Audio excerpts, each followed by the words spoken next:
నమస్తే అండి. నమస్తే. ఎట్లుందండి ఇప్పుడు పాకిస్తాన్‌కి, ఇండియాకి వార్ జరుగుతుంది. అదే పాకిస్తాన్ ఒక హిందూ దేశం అయితే మీరు వ్యతిరేకించే వాళ్ళ? యుద్ధం జరగాలని కోరుకునే వాళ్ళ? పాకిస్తాన్ అనేది అసలు హిందూ దేశమే కానీ ఏ దేశమైనా కానీ యుద్ధాన్ని ఆపేస్తాను నేను. ఎందుకంటే యుద్ధం కోరుకుంటే యుద్ధంలో చాలా మంది వరకు ప్రాణాలను కోల్పోతున్నారు. ఈ ప్రాణ నష్టం ఎవరికి? యుద్ధం మొదలు పెట్టేవాడికి కాదుగా, యుద్ధానికి ఉసుగొల్పినోడికి కాదుగా. కనుక ఏంటంటే ఇక్కడ ఎంతో మంది అమాయకులైనటువంటి ప్రజలు ప్రాణాన్ని కోల్పోతున్నారు. ఎంతోమంది తల్లులు బిడ్డలను కోల్పోతున్నారు. ఎంతోమంది భార్యలు భర్తలను కోల్పోతున్నారు. వాళ్ళ నుదుటిన పసుపు కుంకాలను కోల్పోతున్నారు. ఇది చాలా బాధాకరమైన విషయం.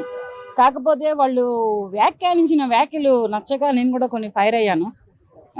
మోడీ నిన్ను నీ ఇండియాని లేపేస్తానని, మోడీ నీరాపావు నువ్వు ఊపిరి ఆపేస్తానని ఒకడు, మోడీని నిన్ను నీ ఇండియాని లేపేస్తానని ఇంకొకడు ఇలా మాట్లాడారు. కానీ అవి కొంచెం బాధాకరమైన విషయాలు. వాటికి మాత్రం నేను మా ఇండియా తరపు నుంచి ఆ వ్యాఖ్యలకి నేను వ్యతిరేకంగా ఉన్నాను. నాకు నచ్చలేదు. ఎందుకు ఇలా? ఇప్పటికైనా ఆపేయండి. ఇప్పటికైనా మీరు కాళ్ళ బేరానికి వస్తే మేము వదిలేస్తాం. అంటే ఇండియా పాకిస్తాన్ యుద్ధంలో మేమే గెలిచామని చెప్పేసి పాకిస్తాన్ అందరూ సంబరాలు చేసుకుంటున్నారంట. ఏం బీకారంట?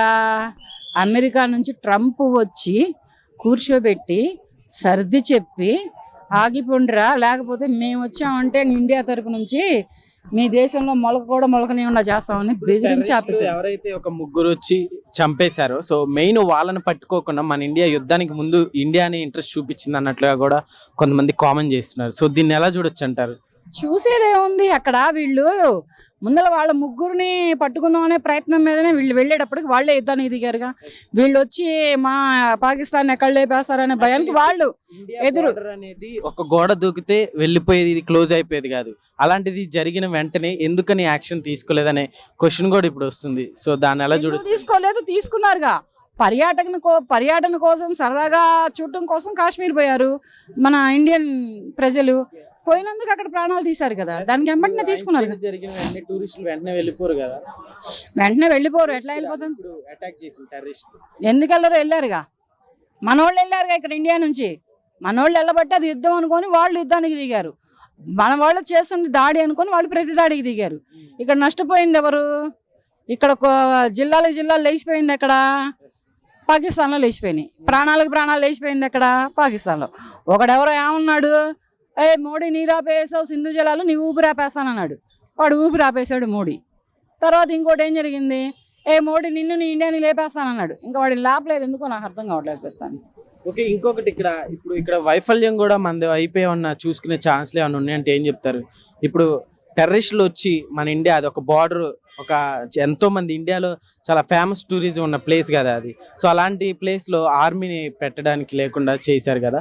సో ఇక్కడ మన పాలిటీ ఏమైనా చూసుకోవచ్చు అంటే ఏం చెప్తారు? ఎందుకు చేశారు ఆర్మీని పెట్టడానికి లేకుండా?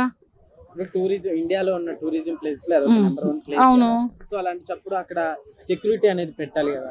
ఎందుకు ఇప్పుడు లేదు అక్కడ సెక్యూరిటీ? అందువల్లనే కదా ఇప్పుడు ఆ ఇన్సిడెంట్ జరిగింది. లేకుండానే ఇంతమంది జవాన్లు, ఇంతమంది సోల్జర్స్ ఎలా చనిపోయారు? ఉంది, లేకుండా అయితే లేదు.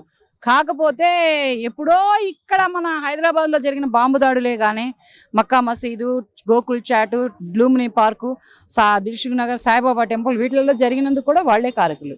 సరే, నాకు చెప్పండి, ఇప్పుడు మీరు పాకిస్తాన్ హిందూ అయితే మీ సపోర్ట్ ఏ దేశానికి?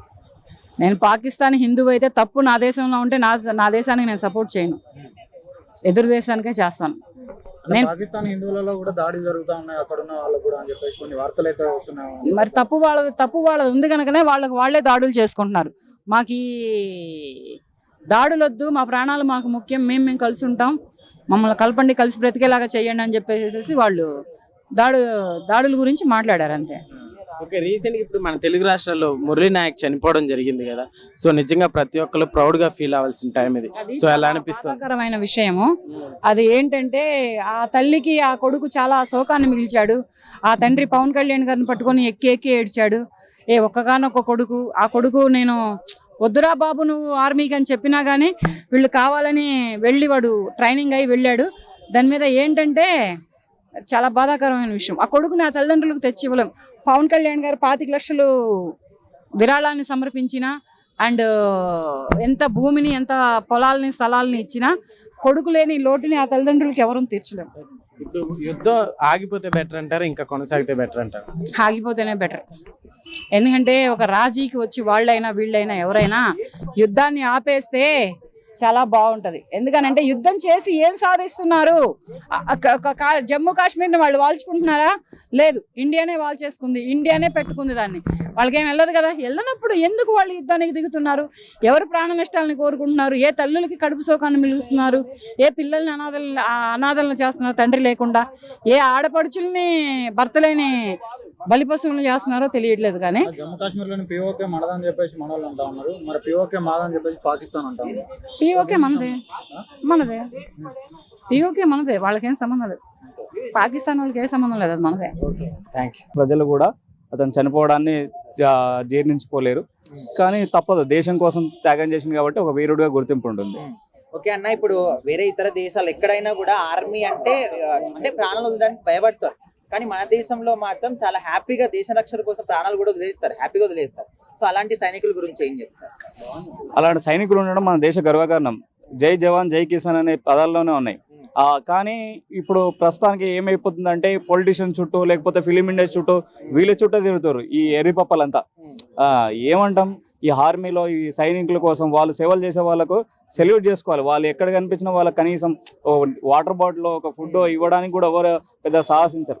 ఇలాంటి టైంలో యుద్ధం చేసి పాకిస్తాన్తో మన శత్రు దేశంతో యుద్ధం చేసి వీరుడు మరణించడం అంటే చాలా గొప్ప విషయం.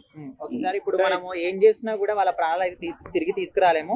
అయితే గవర్నమెంట్ తరఫున ఏపీ ప్రభుత్వం అయితే హెల్ప్ చేయడం జరిగింది. ఒక 50 lakhs క్యాష్ కానీ 5 acres ల్యాండ్ 300 square feet భూమి జాగా ఇచ్చారు. అదే విధంగా పవన్ కళ్యాణ్ కూడా సొంతంగా 25 lakhs ఇచ్చారు. సో మరి గవర్నమెంట్ హెల్ప్ చేస్తుంది కదా, సో ఏం చెప్తారు గవర్నమెంట్? ఈ గవర్నమెంట్ కూడా మంచి పని చేసి స్వాగతించవచ్చు. అతనికి ఆస్తి రూపంలో కానీ నగదు రూపంలో కానీ ఎంత ఇచ్చినా అతనికైతే చెందదు. వాళ్ళ కుటుంబ సభ్యులు లేకపోతే ఎంత ఉన్న వాళ్ళు వాళ్ళకి ఏంటంటే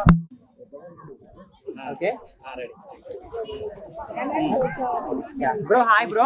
హాయ్ బ్రో. సో మన దేశం కోసం జరిగినటువంటి యుద్ధంలో, ఇండియా పాకిస్తాన్ యుద్ధంలో మన వీర జవాన్ మురళీ నాయక్ జరిగింది. సో ఇలాంటి సైనికుల గురించి ఏం చెప్తారు? వాళ్ళు ఒక్కలని కాదు బ్రో, మనం కూడా ప్రాణాలు అర్పిస్తాం. కాకపోతే పాకిస్తాన్ మొత్తం లేవాడి చెల్లిపోదాం అంతే. అది ఎవరైనా కానీ పాకిస్తాన్ మాత్రం ఉండొద్దు. మొత్తం పాకిస్తాన్ లేవాడి వెళ్ళిపోతాం. మురళీ నాయక్ అనే కాదు, వాళ్ళు అమరవీరులు, మన కోసం ప్రాణాలు తగ్గించారు. వాళ్ళ కోసం 100 ప్రాణాలు ఇంకా ఉన్నాయి మనవి. ఇండియా మొత్తం రెడీ ఉన్నారు, మొత్తం తెలంగాణ చైనా మొత్తం రెడీ ఉన్నారు. ఒక్క ఛాన్స్ ఆడంటాడు 15 మినిట్ కాదు 10 मिनट पूरा पाकिस्तान उठा देंगे. पूरा पाकिस्तान उठा देंगे. పిలిపిస్తే చాలు ఖచ్చితంగా దేశం మొత్తం Pakistan 10 minute 15 minute 10 minute. Okay bro, మనం ఇప్పుడు దేశం అంతా కూడా ఇంత హ్యాపీగా ఉంటున్నామంటే